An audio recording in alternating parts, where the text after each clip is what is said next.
Kordia Hotel Bandara Juanda Surabaya sesuai namanya memang berada di dalam kawasan Bandara Internasional Juanda Surabaya. Menyasar tentunya penumpang pesawat dari Bandara Surabaya ke berbagai tujuan internasional maupun domestik, terutama dengan jadwal penerbangan pagi hari. Video memperlihatkan ketika kami baru tiba di kawasan Bandara Juanda Surabaya, masuk ke arah lobi utamanya, tepatnya di area kolam bandara. Kolam berbentuk lingkaran ini sebenarnya bisa difungsikan sebagai air mancur menari gitu ya. Beberapa kali tiba di sini dulu kami sempat menyaksikan pertunjukan air mancur menarinya, tapi ketika itu malam ini tidak sedang operasional gitu ya. Kolam air berbentuk lingkarannya ini ya hanya berupa kolam saja, jadinya sedang tidak ada show lah. Desain bangunan Kordia Hotel Bandara Juanda ini mungkin kita memang nggak tahu ya, karena dari depannya itu hanya seperti ini, meja bertuliskan Kordia dengan papan nama Kordia di belakangnya serta beberapa advertising lain. Penanda utama lain hotel ini ya tangga berjalan naik ini ke kawasan hotelnya, karena memang lobinya itu ada di atas gitu ya. Oke, ini kami sudah hampir tiba di area entrance hotel di lantai atas. Ini adalah mungkin kali ketiga atau empat kami stay di hotel ini. Sejak dulu masih bernama Ibis Hotel Bandara Surabaya. Terlihat bahwa jenis kamar yang kami booking ketika itu adalah bunk bed room. Proses check-in-nya mudah dan cepat. Selain memperlihatkan bukti booking, kami hanya diminta untuk memperlihatkan KTP. Di sini kita tidak diminta membayar deposit ya. Segera staf resepsionis memberikan kami kunci hotel lalu menunjukkan entrance-nya dari mana. Dari pintu kaca ini ternyata di sini kita harus tap kartu kunci kamar dulu untuk bisa membuka pintunya seperti terlihat pada video ya. Entrance pintu kaca ini sepertinya adalah tepat di tengah-tengah area hotel. Maksudnya jarak ke ujung-ujung sayap kanan atau kiri hotel ini sepertinya mirip-mirip. Dan di sini kita tentunya tidak boleh merokok. Lorongnya seperti terlihat pada video ya. Dinding dan plafonnya putih sehingga lorong ini terkesan bersih serta terang. Walaupun sebenarnya menurut kami akan lebih baik lagi jika lampunya ditambah gitu supaya lebih terang lah. Oke, kami sudah tiba di kamar yang kami booking nomor 145. Kita langsung masuk saja ke dalam. Tap in kartu seperti biasa. Kita lihat bagian dalam kamarnya seperti apa ya.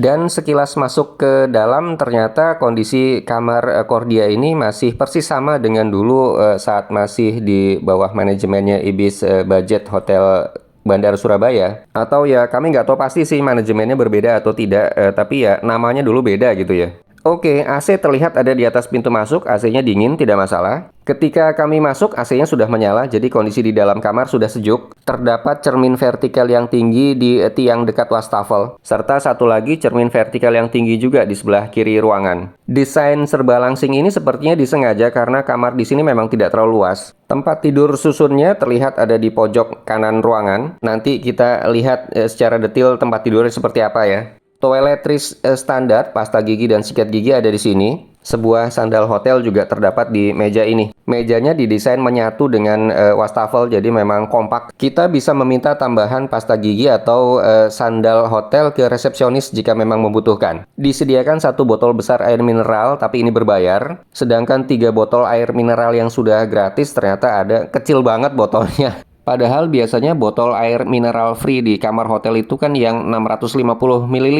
ya. Tadi di seberang wastafel terlihat ada semacam gantungan handuk kecil. Lalu untuk air hangat di wastafelnya juga oke, lancar. Berikutnya kami perlihatkan bahwa kalau kita membuka pintu kaca kamar mandinya, itu tepat mengikuti lekukan wastafelnya loh. Ini bagus banget menurut kami desainnya nih. Benar-benar kalau kamar minimalis ya desainnya harusnya begini ya, serba kompak dan pas gitu. Keran air hangat dan dingin di kamar mandinya juga oke, lancar. Showernya juga nggak ada masalah. Sengaja diarahkan ke dinding kamar mandi agar nggak nyiprat ke pintu. Gantungan handuk dari stainless steel ada di atas ruangan, oke lah ya.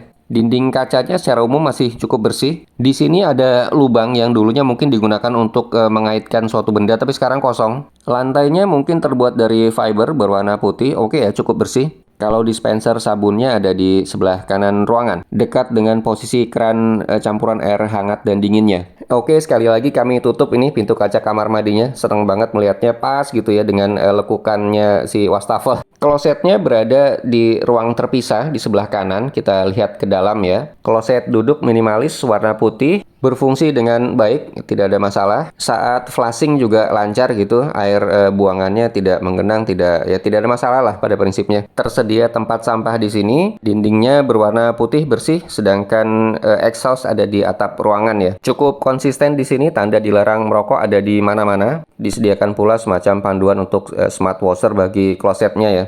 Oke, kemudian kita akan menuju ke area tempat tidurnya. By the way, pada bagian atas tiang dekat wastafel itu ada lampu tidur ya. Lampunya cukup menarik. Kita lihat dulu tempat tidur bawahnya. Ini queen size. Spray serta selimutnya berwarna putih bersih. Selimutnya juga dari bahan yang cukup tebal. Ini tentunya akan hangat saat kita tidur malam dengan AC. Dua bantal yang tersedia berwarna putih bersih ya, sarung bantalnya. Secara keseluruhan tempat tidur queen size di bawah ini oke lah. Tangga untuk naiknya dari kayu. Cukup curam menurut kami tangga naiknya ini. Mungkin sekali lagi ini untuk menghemat penggunaan ruangan. Pada meja kecil di sebelah kanan tempat tidur ada telepon. Remote AC juga ada di sebelah sini ya. Di atasnya itu ada semacam gantungan pakaian simple minimalis, bukan berupa lemari. Disediakan 3 gantungan pakaian dari kayu, mungkin disesuaikan dengan kapasitas ruangan ini yang memang untuk 3 orang ya. Sebuah kursi plastik kecil tersedia di meja ini, dapat digunakan untuk mengerjakan pekerjaan simple lah di meja ini. Tapi ya karena kamarnya betul-betul compact, area meja kerja ini ya minimalis,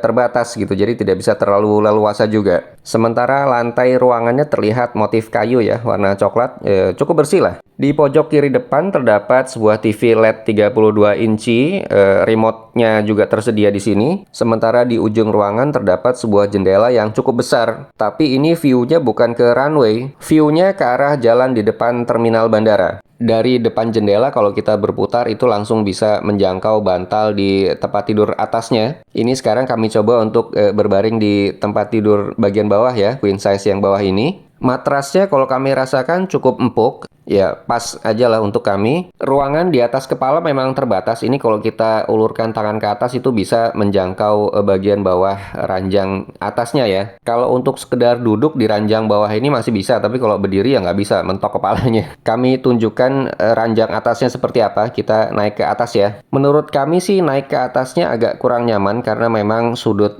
tangga ini curam, jadi harus berhati-hati. Sangat wajar kiranya di ranjang atas ini ada peringatan bahwa tidak sesuai untuk anak-anak di bawah 6 tahun kalau nggak salah gitu ya. Jadi kalau kita stay di sini bersama keluarga, anak-anak mungkin tidur di bawah aja. Dari bed atas itu jaraknya sudah dekat sekali ke langit-langit, kita bisa menyentuhnya dengan mudah dengan tangan kita ya. Lampu baca bed atas ada di sini di kepala ranjangnya.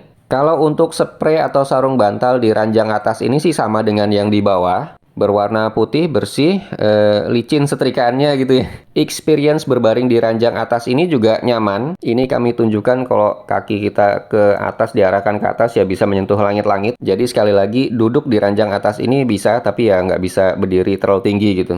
Selimut di ranjang atas ini berwarna biru muda. Bahannya ini tidak terlalu tebal, tidak setebal bed cover yang di bawah ya. Sedangkan frame ranjang atas ini dari pipa baja yang kokoh. Kamar di Kordia ini juga punya semacam LED yang mengelilingi dinding. Kalau LED dindingnya kita nyalakan serta lampu bacanya juga dinyalakan ya view-nya seperti ini di dalam kamar. Cukup oke lah ya. Kalau ditanya wifi-nya di dalam kamar bagaimana, wifi-nya bagus kok, kenceng. Setelah kita login dan perangkat kita terhubung itu kita bisa browsing.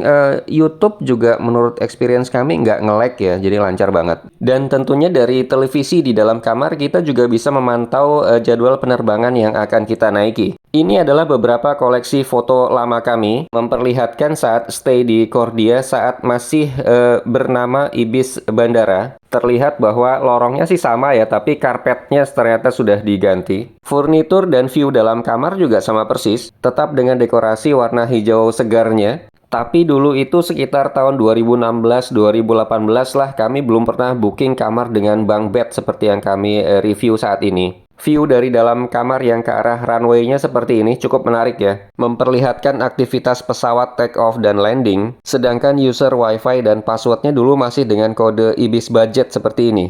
Oke, malam itu kami keluar hotel lagi. Di lobi terlihat masih ada saja tamu yang check-in. Kayaknya sih seperti kami ya, tamu yang baru menyelesaikan aktivitas pekerjaan mungkin di Surabaya sore itu atau malam. lalu stay di sini untuk mengejar penerbangan pagi. Kolam air mancurnya ternyata tetap tidak dioperasikan sampai malam ya. Walaupun sebenarnya kami agak berharap nih malam hari mungkin akan dioperasikan gitu karena cukup menarik loh. Bandara Juanda Surabaya ketika itu sedang tidak terlalu ramai ya. Karena bukan high season juga sih. Untuk mencari makan malam sih nggak sulit ya di sini, karena banyak resto yang bisa kita pilih sesuai selera. Dari hidangan tradisional hingga yang lebih ke western gitu, ada sih. Jepang juga kayaknya ada deh.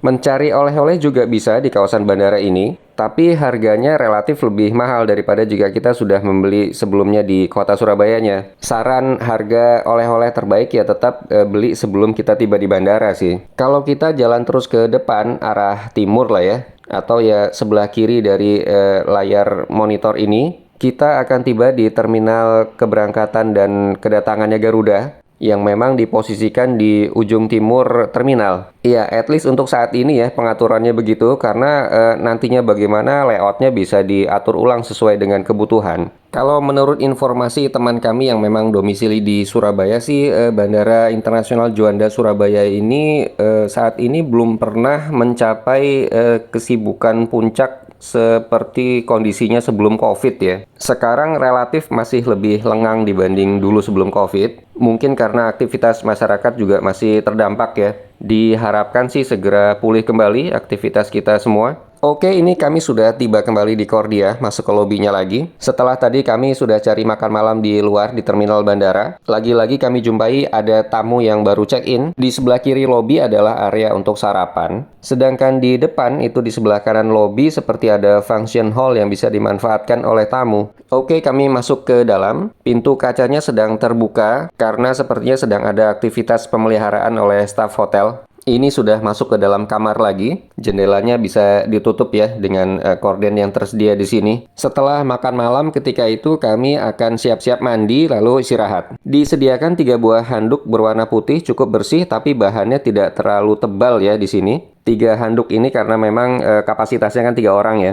Area showernya ini seperti layaknya bilik mandi jadi siap pasang. Lantai plastiknya ini kalau diinjak ya agak gonjet di beberapa tempat ya, tapi ini ya normal lah. Malam itu setelah mandi kami jadi baru memperhatikan lagi bahwa mungkin karena umur ya, pada beberapa bagian di tepi-tepi cermin vertikalnya ini sudah ada semacam perubahan warna. Silikon ceiling pada beberapa bagian dekorasi di dalam kamar juga sudah mulai perlu renovasi ini.